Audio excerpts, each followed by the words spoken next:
Hello and welcome today to a wonderful conversation from the heart that we are going to be having. My name is Bonnie Quisero, and I am so fortunate to be blessed with the presence of this Aphrodite goddess, Danielle Schreck, today. And welcome, Danielle. I'm so happy to have you with us. So I'm going to just give a little bit of background about Danielle. Danielle is a rich tapestry of lots of wonderful things. She's originally from California. And in my mind, she is just like a spring flower. As you can see, she just is fresh and chipper and beautiful all the time, or at least she seems that way to me. But Danielle is so much more than just her outer beauty. She has so much depth. She's working on this collaborative book called Stories of the Goddess, Divine Keeper. Let me try that again. Divine Feminine Frequency Keepers. It's such a tongue twister for me. Sorry, Danielle.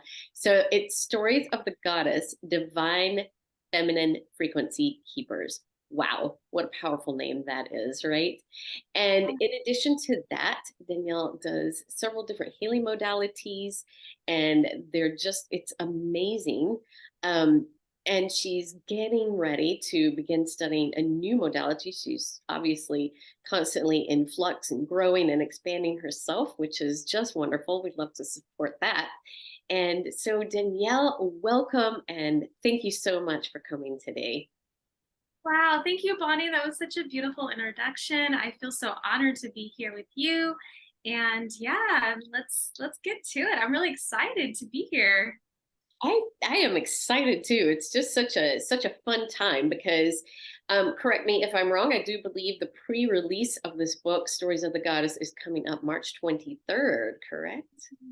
As far as I know, we're still on schedule for March 23rd and Kindle version, and then we'll have the paperback release at another date. However, yeah, you'll have access to all the information. Well, I sincerely can't wait for the release myself because I haven't been able to read everybody's chapters and I can't wait to read them. Yours in particular, I really wanted to read. And so, on that note, could you just give us um, a little bit of an idea? What is the theme of your chapter? Like, and maybe how you came to write about that? Like, what led you to that? Yeah, thank you for asking. That's such a powerful question, in my opinion, because not just myself, but many of the women that have been working with Rada Publishing and in this book particularly have been cultivating their sense of empowerment. And of course, that's what Rada Publishing House stands for. They're here for the visionaries, the truth tellers and all that. So a lot of us have such a dynamic background in the way we were raised from how we've grown into who we are today. So for me, it's been a work in progress. And like many people that work with the goddess archetypes, it kind of comes in different parts, of your life where you might work with, for example, you mentioned Aphrodite, who I'm really close to, and then there's others who come in to teach you certain elements and aspects of your essence and who you are and empower and grow you. And this one was a little different and unique as far as who came forward. And I was very much in a place of my life and currently in like a transitional phase and a lot of growth, a lot of movement. And it requires a certain level of fortitude that creates what I would call like the warrior goddess and someone who is in the strong world leadership. And that's a lot of us in this book. So I really mostly touch on, the frequency of being in your empowerment as a leader and how it's important to humanity, not just yourself. Wow, that's beautiful. Really beautiful. And so you mentioned, the goddess archetypes. And I'm wondering from your perspective, how do you see? I mean, we have so many archetypes, both gods and goddesses, but how do you see, from your perspective, the goddess archetypes that have been around for millennia? Like, how do you see them playing a role in current society? Because I know sometimes people sort of discount like historical figures and historical ways and things of the past and how sometimes things from the past are just outdated and, not really applicable to the times. So how do you see the goddess archetypes being very applicable right now? I see it as an energy, it's a frequency. So just like anything, everything's constantly moving and changing and the world is evolving, but through the actions and thoughts and intentions of humanity. And when you're in a place of growth, you're going through a lot of emotion. You're physically, mentally, emotionally being pushed to your limits. And so in a lot of ways it's very metaphorical and it's symbolic, and I see it happening on a global scale, with just the shifting in society, whether it could be our monetary system or it could even be the weather patterns that we're having, down to how do we treat second, third, first class people, this type of thing. So there's a shift in how the world is changing, and I do see that, especially if all you have to do is turn on, your nightly news, which I highly recommend you don't turn that off, so it's a frequency, so the more we can become more centered, which or I do feel like I have to work on it all the time. I'm not perfect. It's definitely could be in a burst of emotions. We talk about the Kali, we're at, the end of the era of Kali Luga. So these are all very important times, and it's transitional is what I feel.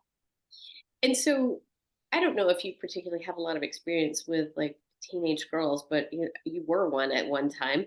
And so from that point of view, how would you sort of imagine that stories of goddesses, stories of the goddess and stories of goddesses might help? Because I just sort of imagine like to be a teenage girl right now must be pretty huge and pretty overwhelming. And how would you sort of imagine that maybe these stories and goddess archetypes might help young girls becoming women? That's such a beautiful question. I love that you asked that.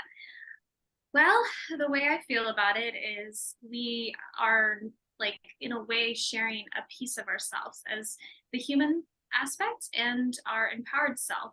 And through the energy and the frequency of however the chapter is written, I feel that the younger generation could see it as a way of realizing, oh, wow, I'm not alone. Okay, these feelings and thoughts that I'm having are normal and it's okay. And, you can look at it as a way of helping to kind of guide yourself. It depends on who you see it. It's all perspective. So take the best of each chapter and just use it as a way to elevate yourself.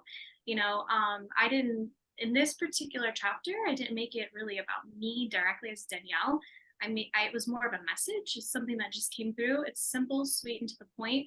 And it's for me, it was mostly about wanting to empower myself and empower others and empower the divine feminine, but also the divine masculine, because it's kind of like a symbiotic relationship. So we're not just all only feminine. We have the masculine, we have the god and the goddess. So yeah, take what you resonate with at that current moment, and who knows, pick it up 3 years down the road when you're a little older, and you'll get a little something different from your perspective. Exactly. That makes so much sense. I mean, you can read any book today and then read it even when you're a little older and in a different season of your life, and it's a whole different thing. I always remember my mom; she read the Bible like 10 times, and she said that from when she read it first as a girl, and then each time she read it, she was like, "I can't believe it's like reading a whole different book."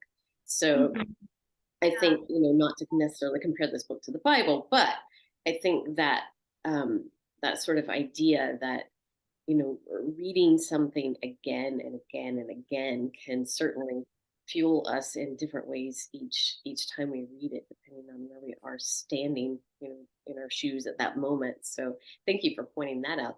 And I want to go back because you were talking about this book and or your chapter rather, and how you didn't necessarily make it about you, but it sounded to me like, and correct me if I was wrong, if I'm wrong, but it sounded to me as if writing this chapter actually grew you as a person, and particularly in the spiritual aspect.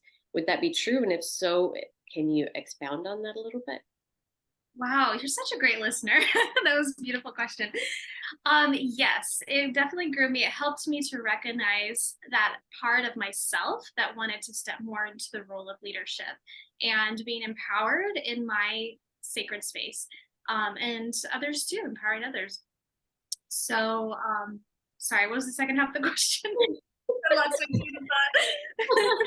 I'm sorry, I just bumped this. No, it was, did it grow you spiritually and as a person and how? So yeah, you Yes, it did. And also to allowed me to recognize that what I perceive as challenges are just opportunities for growth and expansion in my awareness and knowledge in helping others. And it's slightly painful from time to time because it can make you, again, and this isn't the message, but it's relatable because you could feel like you're alone sometimes in the process, but you're really not.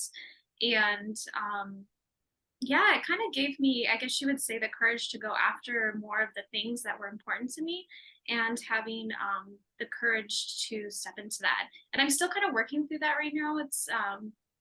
There's a lot going on. So it's been very rewarding, just the process of writing and going through the program. And it definitely helped me to overcome the overthinking too, as well, because I just went all in. I did it, boom, boom, boom. And that's a good feeling. that is a good feeling. That's pretty awesome. And so I want to go back again to something else that you said earlier. It sounded to me as if this chapter was, I think you said, I think the word you used was message. It sounds almost like it just sort of channeled through you this message. So Mhm. can you tell me more about that? Because that's very fascinating to me. Yeah, it felt like I said, in a way, it felt like a very simple message for me personally because it was like, oh, that's okay. And so as I was writing, it was just coming out, and it's maybe a combination. I would, what's that word? Where you combine things over a period of time, which is aspects of who I've been for a couple years. It's just more like pulling that information in and kind of bridging it all together so I can just say what needs to be said, because I do feel that the message itself is more about a global bigger picture than it is just like a smaller aspect. I do feel this could be applicable for a lot of people, Mm. and just an encouraging message, that type of thing, and why it's so important now more than ever to step into your empowerment, your embodiment of the energies that are coming to you through the God archetypes. And so why do you think it's so important that we step into our empowerment now? Oh gosh, because we've been so enslaved as a society and humanity for so long. And I do feel the veils are, lifting. I do believe in the theory of like our consciousness is expanding and we're evolving as in humanity as a society. And so there are, bigger and brighter things coming. Not to say that now's not good, but there's a lot of suffering and there's a lot of pain and people who are really going through it. And one of the best ways to get through it is to take ownership of you and your feelings and your emotions and what you're battling, and taking action and just stepping forward into that like empowered sense of self, because it can be very disempowering when you are being told what to do, when to do, how to do it, and why you should think this way. And there's a level of patience that is required, because you have to take in information, but there comes a point where you're like, okay, this information does not feel good, let's go here. This information feels better, let me learn from this person. And then you cultivate the training that you build trust with yourself, with others, and you're learning, you're growing, and then you shift and pivot accordingly to what's you know your vision's going to get only bigger and bigger. So it's more about empowering that you are making the right choices, you are on the right path, and you are divinely guided. And the old system is not very much in that sense of empowerment, because it almost wants you to be a robot and be told what to do and to do. That's pretty much what I'm. Yeah. So, oh gosh, that's juicy. So, I just want to like lean in close to you. Um, Oh, need some more. so I want to ask you something. Because this is sort of a perception that I have, and I do know some other people who feel this way. So you were talking about the shift of humanity, that we Mhm, as a human race are shifting, and mhm. I sort of view that like as a consciousness shift, and I'm guessing that's what you mean as well, right? Mhm. And so the other aspect to that, I feel it, and I know other people who do, but I want to know your thoughts on this. So, besides shifting as a human collective, the consciousness level trying to rise up right now, what do you think about the planet herself, like Earth, like Mhm. Mother Earth, like as a living entity? Mhm. Also, it may be shifting the consciousness, trying to shift the consciousness up. What are your Mhm. thoughts on Oh yeah. Yeah, she's very much alive, and we are the children on we are if anything, we are blessed to be able to even remain on her planet, because in a way there's a lot of things that are obviously happening, that are very difficult to explain why, but at the end of the day it is, I always see it as a purge when, extreme things happen. And it could be anything from volcanoes to earthquakes to destruction. There's been so much, timelines of wars that have occurred on planet Earth. And you have to think of how much pain and suffering, Mother Gaia feels. And it's all connected. I mean, from the trees to the animals to the air that we, breathe, and it's all kind of flowing. And we are very lucky to be on this habitat. However, also too, we play just as much as a role, like our feel like what we have intentionally inside of us, what kind of energy are you putting out into the world, and how are you treating the planet, how are you treating yourself? It always comes back to self, because ultimately when you treat yourself well, love yourself well, you're going to treat everything around you with respect and sovereignty, and say, oh my gosh, this is, thank you for, thank you air for letting me, survive another day. Thank you, beautiful sky, for giving me dopamine and making, helping me feel good. There's so many things to be thankful for. And so, what side of the spectrum do you want to lean towards? And so that's the shift I feel too, that I feel like we're on the same page, and maybe words are just expressed differently through different people because we have our own unique expression through perspective. But yeah, it is a frequency, because I do feel that our planet does hold so much space that it would even protect you. You could be in the center of a storm. I mean, you could be in the middle of a hurricane, but maybe be in the center because you're divinely protected and needed here at this time. I believe so much in that. And I'm not saying, I don't, I personally would never want to be in that situation, but if stuff were to hit the fan, I trust that, okay, there's a reason we're here. So we're gonna be okay. We're gonna get through this. that?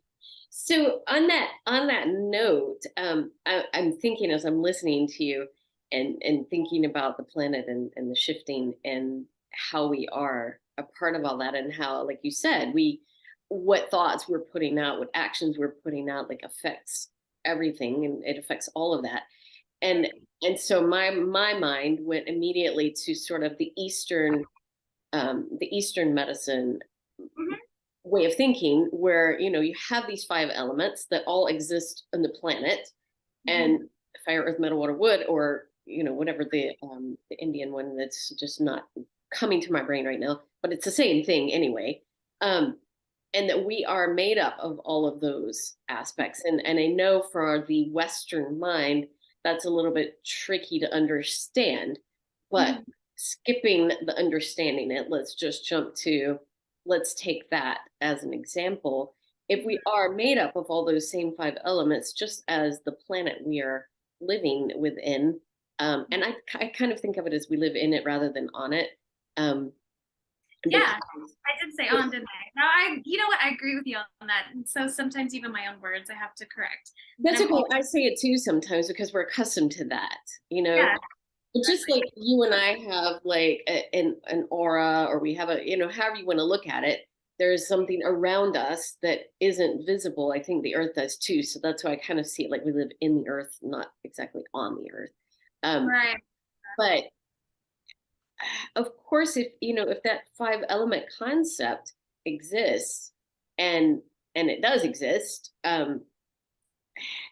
how could we not be so synergistically connected with this planet, that as we shift, the earth shifts, as the earth shifts, we shift. Like it just, yeah, does that, obviously I think it resonates with you, but do you want to say anything further on that? Yeah, I do feel that we all have that. Well, we all have an energy field. It's an electromagnetic frequency. So we do vibrate, and we do have like, sometimes our auras can be felt from a distance too. Like a lot of people, that's in my opinion how we're able to have telepathic connection, because it's, you're picking up on everything is frequency. We're energy and motion, and that's why even being stagnant and not getting around and moving around is so bad for your mental and emotional, because everything's connected: mental, emotional, physical. And so they'll say things like, oh, I feel stuck, or I feel ungrounded, and low level, because you're not moving, you're not connecting, you're not rooting yourself in. And I relate to that because I'm an air fire sign. So I have to ground myself. And yeah, I definitely feel that I like how you said that we are not on the planet, but like a part of it, because it's a frequency. And so a lot of the theory I've been hearing, and which I kind of intuitively feel connected to, is that as we make this shift, it's going to be like a little bit of a split. It's like, okay, well, what frequency do you want to vibrate at? Are we going to go with fear and destruction and like the victim game and blame everyone else and not take responsibility for ourselves? Or are we going to do the best we can and step into that role and help each other build a better community, and like kind of vibrate in the whole space of, love, respect, trust? I can hold space for you, you hold space for me. We're not going to, what do they call that word, bypass anything that you may be feeling, because you might be feeling some heavy emotions and detoxing, and like, there, you have every right to have a feeling, whether it's heavy and dark. It's like, okay, let's get through this so we can get past this. And yeah, so I definitely feel there's like, I don't know how we got kind of like towards that, but it is related in my opinion, because in order to have that world we talk about, there's a strong level of leadership within self that needs to occur first, and then we can kind of bridge both worlds to like a better, like, I would love ideally for all of earth to come and just go, let's go up here, guys. But that's what they talk about. It's a choice, and it's internal. And Mhm. yeah. So let me ask you this. Do you see yourself as having like a superpower? And if so, like what would it be, if you don't mind sharing it? Oh, a superpower? Probably what I already do. No, I'm just kidding. Just kidding. I feel like yes, actually, because I work with the pendulum healing, and so a lot of what I do is I work with intention, and I do believe that we can heal ourselves even through our minds. And so, and I do believe a lot of shamanic practices believe in that too. Like it's like a shift internally, or like kind of dialing into that frequency internally. I do feel like if I were to have a true superpower, it would definitely be just like the power to to make magic happen through intention, which is kind of already what I do. So I don't know if anyone else sees me in a different light, but that's kind of where I personally already currently feel connected to. So that's kind of where I go. Well, it doesn't matter if anybody else sees you in that light or not. If you see you in that light, that's amazing. And I love that. What a great superpower. And I ask you that because I feel like as we have these stories of the goddess happening, like, the goddess archetypes, obviously, they all are archetypes of certain energies. So I think it's interesting if we sort of look at ourselves and say, okay, well, if I had a superpower, what would it be? And looking at like what are our strengths, like our really super duper strengths. I mean, like you have food and then you have superfood. So like I have me, like what's super me? You have you, what's super Danielle? So Maybe a better, yeah, no, I like that. So maybe a better way to say this would be that I would have the ability to help people shift, and which is what a lot of energy workers do, right? I mean, that's what I feel, but in a way that's a little bit more like precise and gosh, I'm having a hard time explaining what I'm trying to say. I feel like my superpower would just be like 10x. You know what I mean? It would just be extreme, but in a way that doesn't push somebody, but helps bring out like a certain like strength that, because I'm assuming that if someone's connected to me, they're already kind of like resonating with my energy. So I can help influence in a positive way, like to bridge them to the other side. That's the way I see it, you know, because I know spiritually I do a lot of work behind the scenes in my dream state, but I do feel like that would pretty much be my superpower. That's a really awesome superpower. Yeah. So, I mean, the ability to help people, and not that you heal them or not that you shift them, but you help them to put themselves on the path and do that for themselves. That's a Yes, yes, I like that. That's because obviously everyone has to do the work themselves. yeah. And I would never impose something if anyone's not ready for the information. They're gonna be there ready to receive it. I'm not gonna be like, you gotta do this. It's like, okay, not for you. And the reason I asked that question of you is because I feel like, if we're asking that of ourselves, and I think it's a great question for Mhm. everybody to ask themselves, but if I'm asking you that right now, I feel like knowing that sort of helps me understand, and maybe helps our listeners understand, how we might expect your chapter in the book to be, and what energy may be sort of coming through that chapter. So I already couldn't wait to read your chapter now. I really can't wait to read your chapter because I feel like it's going to be infused with that. Yeah, It's that's so creative. I love how you did that. yeah. I think it'll Mhm. it'll it'll just yeah. I mean, it's gonna 10x your chapter for me. So I'm excited for that. And so I would also like to know from you, Danielle, because obviously, we've been working, all of us women, on this book as a collective, which I think is so perfect in its timing right now, because we really have come, I think, from my point of view, we have really come, as a planet, more into doing work as a collective, and we are shifting as a human collective. And so the fact that we've worked on this book in a collective way has been so empowering and so beautiful and so spot on, timely, I think, just very on point for the Mhm. times. And I know, you know, I know a bit about Rada Publishing House, but I feel like you have a much better insight than I, and maybe some of the other women in this book. So I would love to know from you, like, how has it been? Like, what has been like your favorite aspect of working with Rada Publishing House? Well, Rock Publishing House has been a complete like blessing that just dropped in from the universe for me personally. I originally started with a different project, and it kind of just naturally unfolded as the time went on. And I felt like that led me to not only trust myself, trust the process, and trust, working with Rada Publishing House. And I've been able to see over a period of time the consistency in whom they are and what they're about. And everything that you read in the bio that Rada Publishing describes themselves to be is truly that plus more. Because there's so much genuine sincerity behind the intention and how they're able to really just support you through that process and hold space. It's pretty incredible. I mean, there's so many people that work with Rada Publishing House, that you know, I don't know what their experience has been like, but I do know that when you really dive in and give it your all, I mean, they're going to come back with you with the same energy. So, what you get from this experience is what you're putting in, is the way I see it.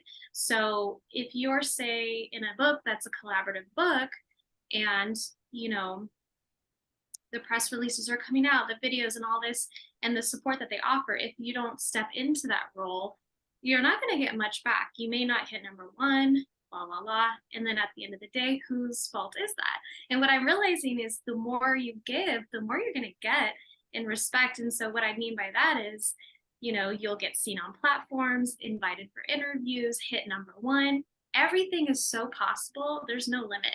And so the only thing that's stopping you is yourself, is what I'm noticing. So those who really run with it are having so much success with Rada Publishing House. And they're there for you for the process, because you are the visionary, the creative, the artist. Maybe some people see themselves as an underdog. I don't know, but at the end of the day, whoever you are, even if you were one of the most successful people ever on the planet, and you're like, I want to be published by them, they're going to give you the same exact support, because they're just genuinely such a supportive, amazing team.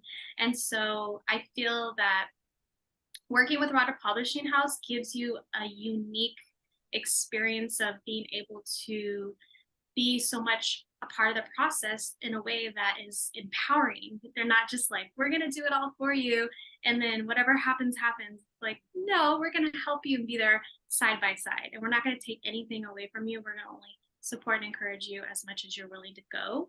And if you hit number one, they're going to be putting all that attention on you. So it's pretty amazing to see, like, all of what they say in their bio is pretty much what they're delivering. Yeah, and I'm glad you said that what they put in their bio is what they're delivering, because that's really been my experience too. And that's, you just never know um, what you're getting into. But I will share with you that I mean I have two books that I wrote and self-published, and self-publishing, I mean, I had a great time. Don't get me wrong. I loved the process. It was so much fun.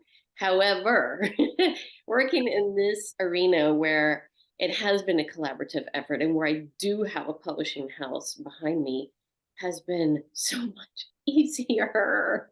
Yeah, yeah, Because I don't know all the things they know. I don't have all the context they have. And so it's just been so, so nice. It's just made everything so much smoother and easier. So yeah, that's been yeah, I agree. so thank you for sharing that. And I know you do have a little more insight because you work a little more closely with them than I do because you have some other roles. But so I just would love to know, Danielle, like what nifty, fun, exciting projects do you have up your sleeve? Do you have anything going on that you want to share with us? Anything? Yeah. So I feel like ever since I started working with Rada Publishing House, the creativity lights just went on. There's a lot of beautiful personal growth, but also support, and that's the nice thing. We're able to connect with so many like-minded people. So currently, we are obviously releasing Stories of the Goddess, Divine Frequency Keepers. Just recently, we also released Infinite Cosmic Records, which I share a testimonial experience on what it was like working with Maya the Shaman through her Infinite Cosmic Records, Doorways to Sacred Healing and Remembering. I really liked her session. I felt it to be very transformative for me. And I spent many years watching videos and reading about quantum healing hypnosis, past life regression. So it deeply resonated with me. So I have every intention to study with her, most likely towards the end of the year, to be a certified practitioner through Infinite Cosmic Records. I'm so excited. So that's going to be huge when I do launch, because I plan on maybe sharing with the world through my Conversations from the Heart on YouTube. And of course, I've been working with that, which is where I just interview all types of people, healers, authors, visionaries, creative types, people who are looking to get their information out there. And all I say is take what resonates, because the interviews are there to help bring you kind of like my goal is to bridge people and help bring them the information that they need at the time that they see it. Hey, if it works, great. If not, go to the next video. I'm not offended. And so I've been working on that. And of course, in a personal transition, I'll be moving in the following year, still kind of percolating. And I definitely am looking to just remain open to other possibilities and opportunities, and just kind of continue to work on my healing journey with my pendulum healing, and just sharing also with Rada Publishing House. So kind of got a multiple things going on. You have like every finger in a pie.